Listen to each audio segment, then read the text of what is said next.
All right, so welcome to your new part two. Yeah, there's a part two. When I was writing this and I was this started out as me, just trying to sculpt out how I wanted my year to go and how I wanted it to look. And, I was reading it to, a couple people and they was like, man, you should share that. That's another one you should probably record and share it. So that's what I'm doing. And so it brings us to part two. So who knows? There might be a part three, part four, because, I wrote down quite a bit. Um, so let's jump into it. Don't become complacent. So what does that mean? You have to be willing to let go of one thing so that you can grab hold of something else. With every new season comes change. With every moment. That's what I love so much about waking up in the morning. Because when you wake up in the morning, you have no idea how that day is going to go. This could be the day that your lottery ticket actually wins. Or this could be the day that, who knows? Somebody might see one of these videos and say, hey, you know what? I like what you're doing, man. Let's see if we can help you out. Or this might be the day that something at your job, something outstanding happens that you never saw coming. This could be the day. So knowing that that's always possible when you wake up in the morning, to me, kind of makes life exciting. But with every new season comes change. And like I said, you got to be willing to let one thing go so that you can grab hold of another. You got to be aware of your comfort zones. And sometimes people get in a comfort zone and they get in a routine and they get certain habits, and it doesn't allow for growth. It doesn't allow room for growth. It doesn't allow room for anything new. And I'm going to read this part because I don't want to mess it up. But I put, if you don't let something go, maybe something in your new season won't change. So what do I mean by that?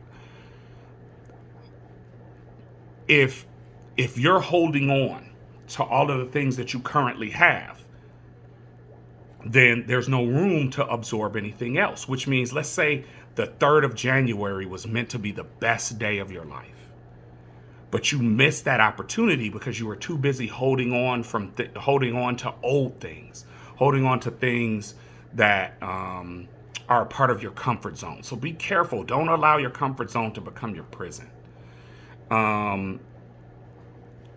Let's see. Some people will have to go. Sometimes your job has to go.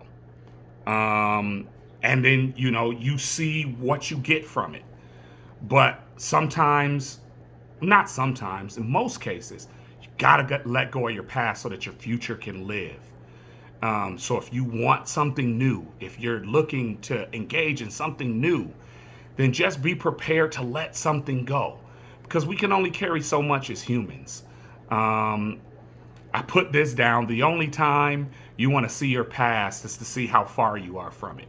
Now, don't get me wrong. Sometimes it's good remembering and reminiscing, but you don't want to live in your past. You don't want to live in history. Let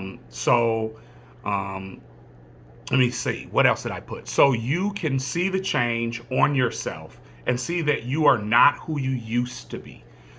As things evolve, we should be evolving. I'm not who I was 20 years ago. I'm not who I was 10 years ago. And I'm glad because, to get to a better place, you got to do the work. You got to put the work in. Sometimes we let things that don't exist come into our moment. And what do I mean by that? Sometimes we allow the past to dictate our future. It's dangerous. Human beings do it. I'm a human being. I've done it. I've reacted to certain things based off things I've been through. And I'm not saying you can't ever do that. That's not what I'm saying. Because to not do that is to not be human. You're human. So it's okay if you do that. You just don't want to be a slave to it. Right? Don't let your past come into your present and affect your future. Because everything you do right now, everything you do today is going to dictate who you are 5 years from now, who you are 10 years from now, who you are 6 months from now is going to dictate it. But if you're holding on to yesterday, yesterday is going to dictate that today is exactly like yesterday, which means tomorrow is going to be exactly like yesterday. And you're going to be sitting there wondering, how come things in my life don't change? Because you won't let go. So just something to think about. Now, when you entering your new or your new season or whatever you want to call it, it can sometimes bring new challenges. And these are a couple of the challenges that I've identified. But before I get to the challenges, learn to embrace the challenges. I know they suck sometimes. I know they're stressful sometimes and they're frustrating, but embrace the challenge because it's the challenge that's going to make you better. Learn to appreciate the struggle. That's one thing when I was doing my certification to be a personal trainer was learn to appreciate the struggle, because it's the struggle that's going to make you stronger. It's the struggle that's going to make you happier. It's the struggle that's going to make you better. It's the struggle that's going to get you to that goal. So learn to embrace it. Don't run from it, because the struggle that you're in today is the developing strength that you're going to need for tomorrow, because we don't know what's coming tomorrow. But I know if I had to lift 300 pounds, if I haven't been working every day up to lifting that weight, if I actually had to do it, maybe to save my life or someone else's, I wouldn't be able to because I didn't prepare myself. So just know every day is a chance to prepare yourself for what's coming tomorrow. Let's see. So what are some of the challenges? Some of the challenges is being stuck in the past.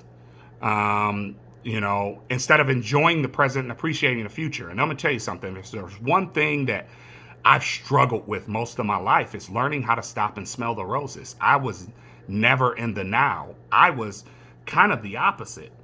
I was always in tomorrow. I was always worried about what I had to do next instead of learning to just appreciate the now sometimes. And that's something I'm still working on. And the fact that I can acknowledge that it's a struggle gives me the ability to fix it, because you can't fix what you won't own is broken. Let's see. To be better, you must spend more energy in the today than you do in the remember when. So notice this theme about staying in the now and not worrying as much about yesterday. Lyndon B. Johnson said, yesterday is not ours to recover, but tomorrow is ours to win or lose. You can't recoup history. History's already happened. It's cemented in stone. It's not going to change no matter how much time and energy you spend on it. But whether you win tomorrow or not depends on what you're doing right now. Lewis Carroll, one of my favorite writers, he wrote, "It's no use going back to yesterday because I was a different person then. And I'm a different person now." So just keep those things in mind.